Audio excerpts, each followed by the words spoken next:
أعوذ بالله من الشيطان الرجيم.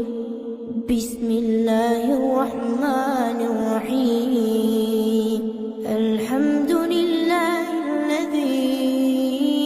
أنزل على عبده الكتاب ولم يجعل له عوجا قيما لينذر بأسا شديدا من لدنه ويبشر المؤمنين الذين يعملون الصالحات أن لهم أجرا حسنا ماكثين فيه أبدا وينذر الذين قالوا اتخذ الله ولدا ما لهم به من علم ولا لآبائهم كبرت كلمة تخرج من أفواههم إن يقولون إلا كذبا فلعلك باخع نفسك على آثارهم إن لم يؤمنوا بهذا الحديث أسفا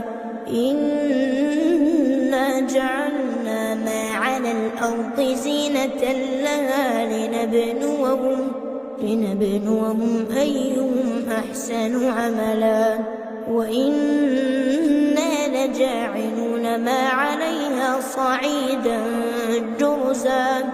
أم حسبت أن أصحاب الكهف والرقيم كانوا من آياتنا عجبا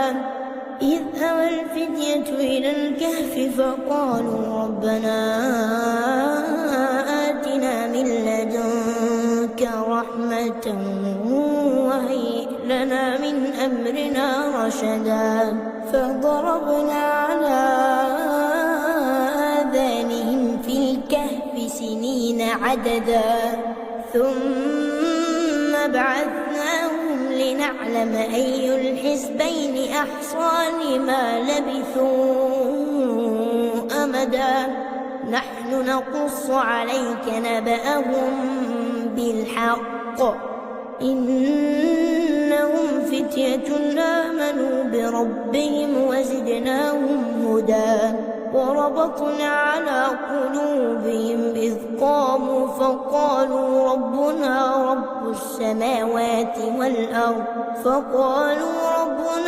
رب السماوات والأرض لن ندعو من دونه إلها لقد قلنا إذا شططا هؤلاء قومنا اتخذوا من دونه آلهة لولا يأتون عليهم بسلطان بين فمن أظلم ممن افترى على الله كذبا وإذ اعتزلتموهم وما يعبدون إلا الله فأووا إلى الكهف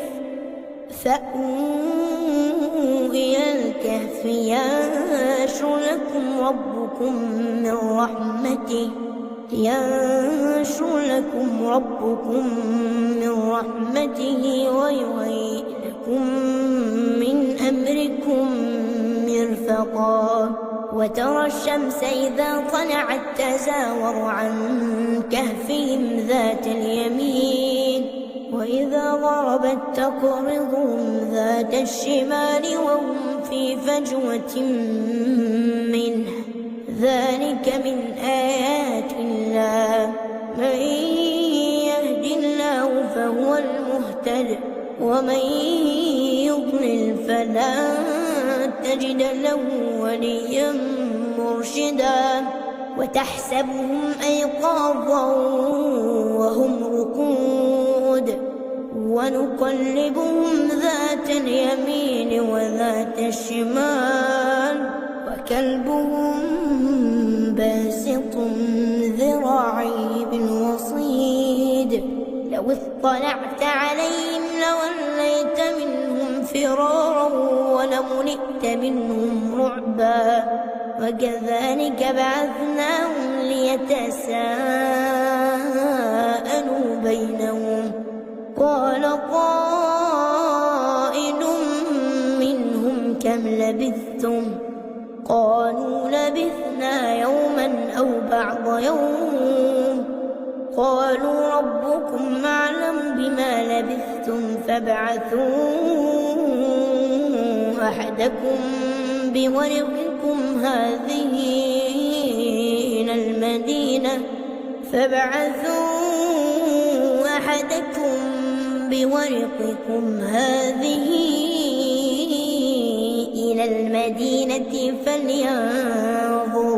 فلينظر أيها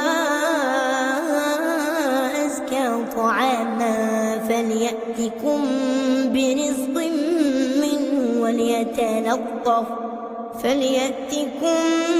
برزق منه وليتلطف ولا يشعرن بكم أحدا إنهم إن يظهروا عليكم يرجموكم أو يعيدوكم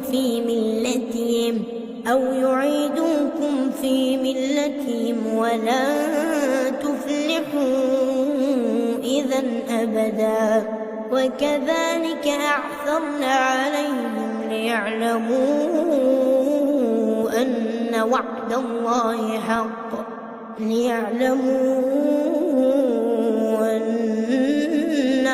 الله حق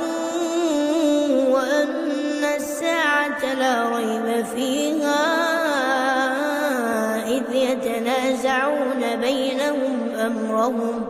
إذ يتنازعون بينهم أمرهم فقالوا ابنوا عليهم بنيانا ربهم أعلم بهم قال الذين غلبوا على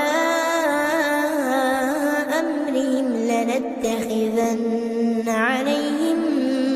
مسجدا سيقولون ثلاثة رابعهم كلبهم ويقولون خمسة سادسهم كلبهم رجما بالغيب ويقولون سبعة وثامنهم كلبهم قل ربي أعلم بعدتهم ما يعلمهم إلا قليل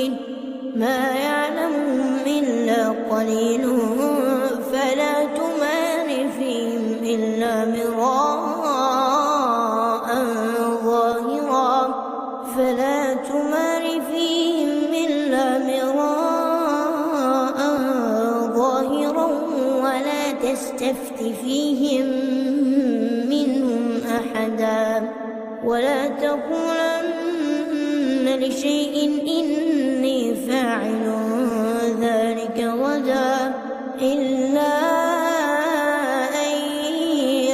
يشاء الله واذكر ربك إذا نسيت وقل عسى أن يهديني ربي لأقرب من هذا رشدا ولبثوا في كهفهم 300 سنين وازدادوا 9 قل الله أعلم بما لبثوا له غيب السماوات والأرض أبصر به وأسمع ما لهم من دونه من ولي ولا يشرك في حكمه أحدا واتل ما أوحي إليك من كتاب ربك لا مبدل لكلماته ولا تجد من دونه ملتحدا واصبر نفسك مع الذين يدعون ربهم بالغداة والعشي يريدون وجهه ولا تعد عيناك عنهم تريد زينة الحياة الدنيا ولا تطع من أغفلنا قلبه عن ذكرنا واتبع هواه وكان أمره فرطا. وقل الحق من ربكم فمن شاء فليؤمن ومن شاء فليكفر. إنا أعتدنا للظالمين نارا أحاط بهم سرادقها وإن يستغيثوا يغاثوا بماء كالمهل يشوي الوجوه بئس الشراب وساءت مرتفقا. إن الذين آمنوا وعملوا الصالحات إنا لا نضيع أجر من أحسن عملا. أولئك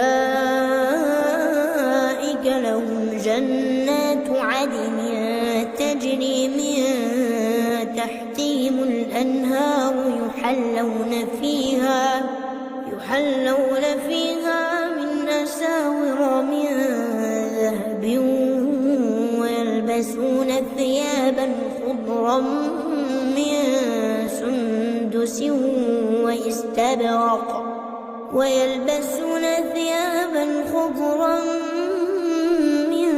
سندس واستبرق متكئين فيها على الأرائك نعم الثواب وحسنت مرتفقا. واضرب لهم مثلا رجلين جعلنا لأحدهما جنتين من أعناب وحففناهما بنخل وجعلنا بينهما زرعا. كلتا الجنتين آتت أكلها ولم تظلم منه شيئا وفجرنا خلالهما نهرا. وكان له ثمر فقال لصاحبه وهو يحاوره أنا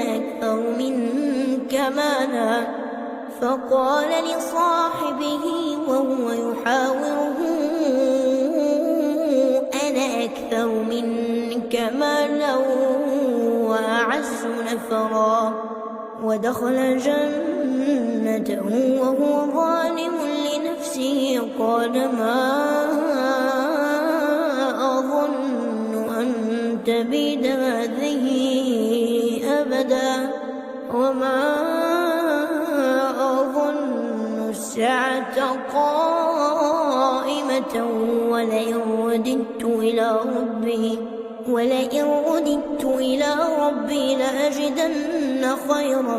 منها منقلبا. قال له صاحبه وهو يحاوره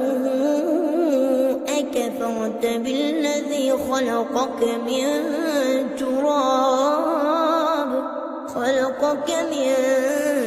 تراب ثم من نطفة ثم سواك رجلا لكن هو الله ربي ولا أشرك بربي أحدا. ولولا إذ دخلت جنتك قلت ما شاء الله لا قوة إلا بالله إن ترني أنا أقل منك مالا وولدا فعسى ربي أن يؤتيني خيرا من جنتك ويرسل عليها حسبانا من السماء فتصبح صعيدا زلقا أو يصبح ماؤها غورا فلن تستطيع له طلبا. وأحيط بثمره فأصبح يقلب كفيه على ما أنفق فيها وهي خاوية على عروشها ويقول يا ليتني لم أشرك بربي أحدا ولم تكن له فئة ينصرونه من دون الله وما كان منتصرا هنالك الولاية لله الحق هو خير ثوابا وخير عقبا واضرب لهم مثل الحياة الدنيا كماء أنزلناه من السماء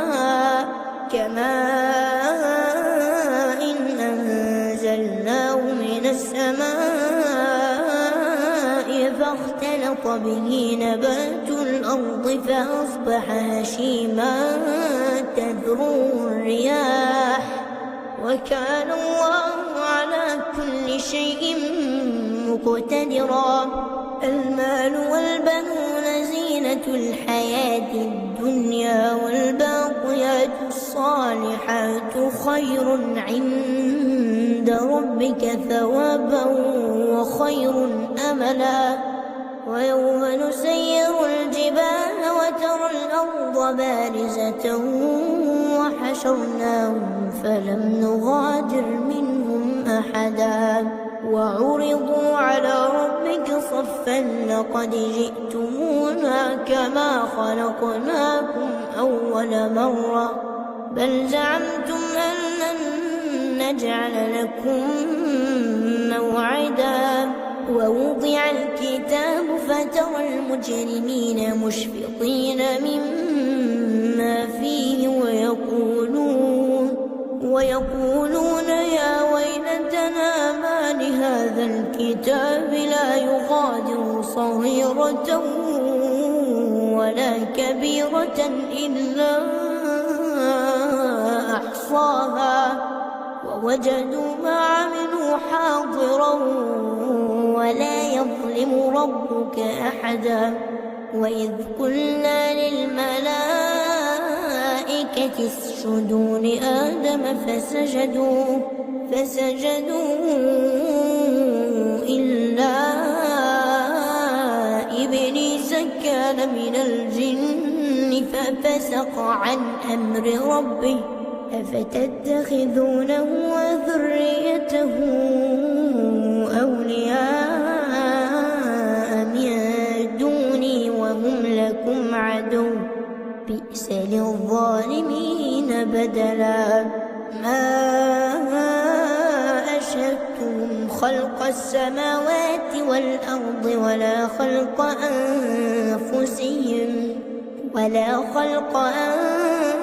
أنفسهم وما كنت متخذ المضلين عضدا ويوم يقول نادوا شركائي الذين زعمتم فدعوهم فلم يستجيبوا لهم وجعلنا بينهم موبقا ورأى المجرمون النار فظنوا أنهم مواقعوها ولم يجدوا عنها مصرفا ولقد صرفنا في هذا القرآن للناس من كل مثل وكان الإنسان أكثر شيء جدلا وما منع الناس أن يؤمنوا إذ جاءهم الهدى ويستغفروا ربهم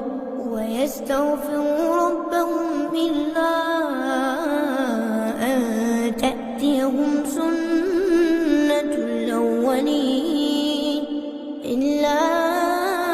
أن تأتيهم سنة الأولين أو يأتيهم العذاب قبلا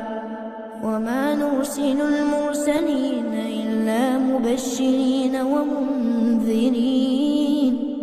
ويجادل الذين كفروا بالباطل ليدحضوا به الحق واتخذوا آياتي وما أنذروا هزوا ومن أظلم ممن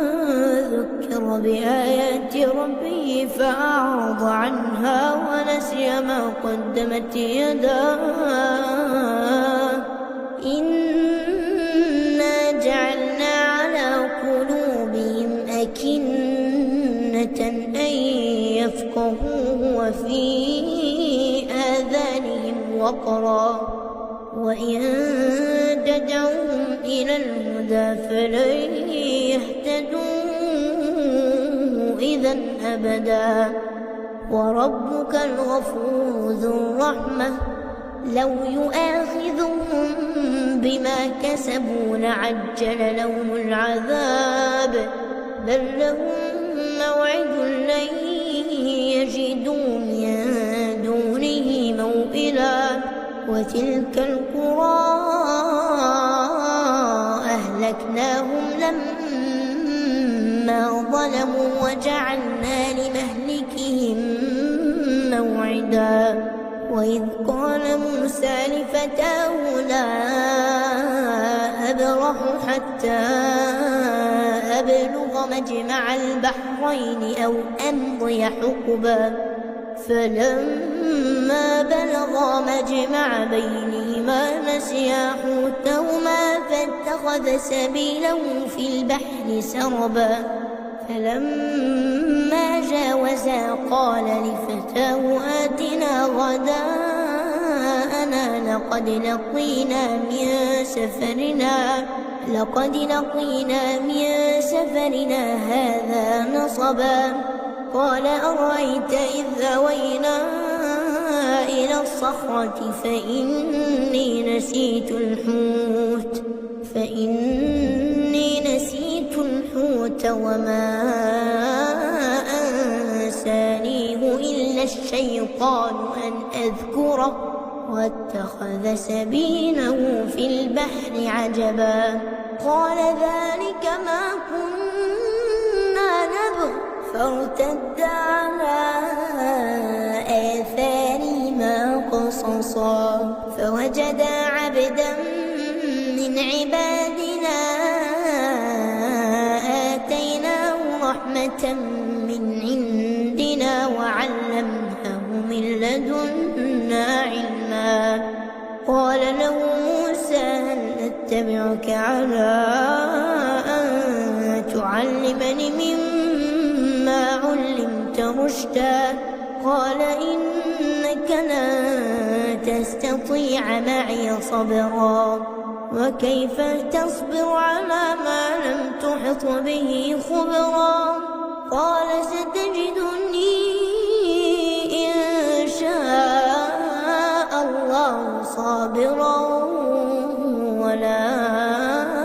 أعصي لك أمرا قال فإن اتبعتني فلا تسألني عن شيء حتى أحدث لك منه ذكرا فانطلقا حتى إذا ركبا في السفينة خرقها قال أخرقتها لتغرق أهلها لقد جئت شيئا إمرا قال ألم نقل إنك لن تستطيع معي صبرا قال لا تؤاخذني بما نسيت ولا ترهقني من أمري عسرا فانطلقا حتى إذا لقيا غلاما فقتله قال أقتلت نفسا زكية بغير نفس لقد جئت شيئا نكرا قال ألم أقل لك إنك لن تستطيع معي صبرا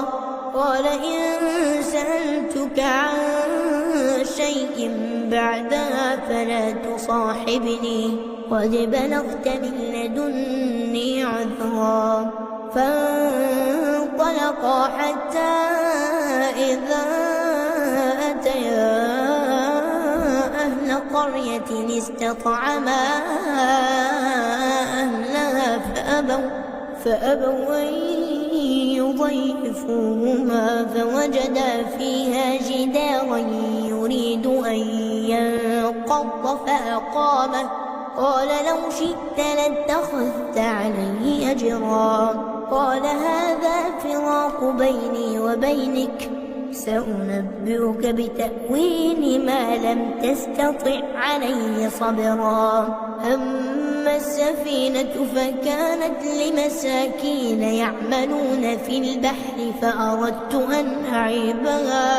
فأردت أن أعيبها وكان وراءهم ملك يأخذ كل سفينة غصبا وأما الغلام فكان أبواه مؤمنين فخشينا أن يرهقهما طغيانا وكفرا فأردنا أن يبدلهما ربهما خيرا منه زكاة وأقرب رحما وأما الجدار فكان لغلامين يتيمين في المدينة وكان تحته كنز لهما وكان أبوهما صالحا فأراد ربك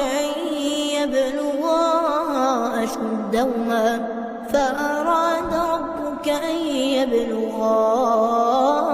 أشدهما ويستخرج كنزهما رحمة من ربك وما فعلته عن أمري ذلك تأويل ما لم تسطع عليه صبرا ويسألونك عن ذي القرنين قل سأتلو عليكم منه ذكرا إنا مكنا له في الأرض وآتيناه من كل شيء سببا فأتبع سببا حتى إذا بلغ مغرب الشمس وجدها تغرب في عين حمئة ووجد عندها قوما قلنا يا ذا القرنين إما أن تعذب وإما أن تتخذ فيهم حسنا قال أما من ظلم فسوف نعذبه ثم يرد إلى ربه فيعذبه عذابا نكرا وأما من آمن وعمل صالحا فله جزاء الحسنى وسنقول له من أمرنا يسرا ثم أتبع سببا حتى إذا بلغ مطلع الشمس وجدها تطلع على قوم لم نجعل لهم من دونها سترا كذلك وقد أحطنا بما لديه خبرا ثم أتبع سببا حتى إذا بلغ بين السدين وجد من دونهما قوما لا يكادون يفقهون قولا قالوا يا ذا القرنين إن يأجوج ومأجوج مفسدون في الأرض فهل نجعل لك خرجا على أن تجعل بيننا وبينهم سدا قال ما مكني فيه ربي خير فاعينوني بقوة أجعل بينكم وبينهم ردما آتوني زبر الحديد حتى إذا ساوى بين الصدفين قال انفخوا حتى إذا جعله نارا قال آتوني أفرغ عليه قطرا فما استطاعوا أن يظهروه وما استطاعوا له نقبا قال هذا رحمة من ربي فإذا جاء وعد ربي جعله دكاء وكان وعد ربي حقا وتركنا بعضهم يومئذ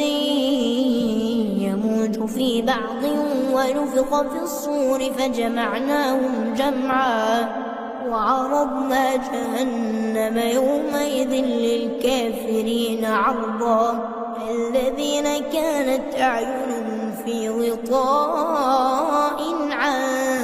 ذكري وكانوا لا يستطيعون سمعا أفحسب الذين كفروا أن يتخذوا عبادي من دوني أولياء إنا أعتدنا جهنم للكافرين نزلا قل هل ننبئكم بالأخسرين أعمالا الذين ضل سعيهم في الحياة الدنيا وهم يحسبون أنهم يحسنون صنعا أولئك الذين كفروا بآيات ربهم ولقائه فحبطت أعمالهم فلا نقيم لهم يوم القيامة وزنا ذلك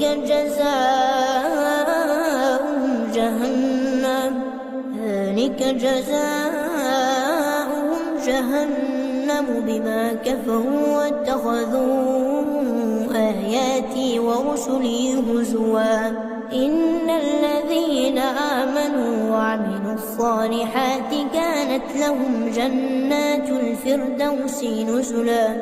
خالدين فيها لا يبغون عنها حولا قل لو كان البحر مدادا لكلمات ربي لنفد البحر قبل أن تنفد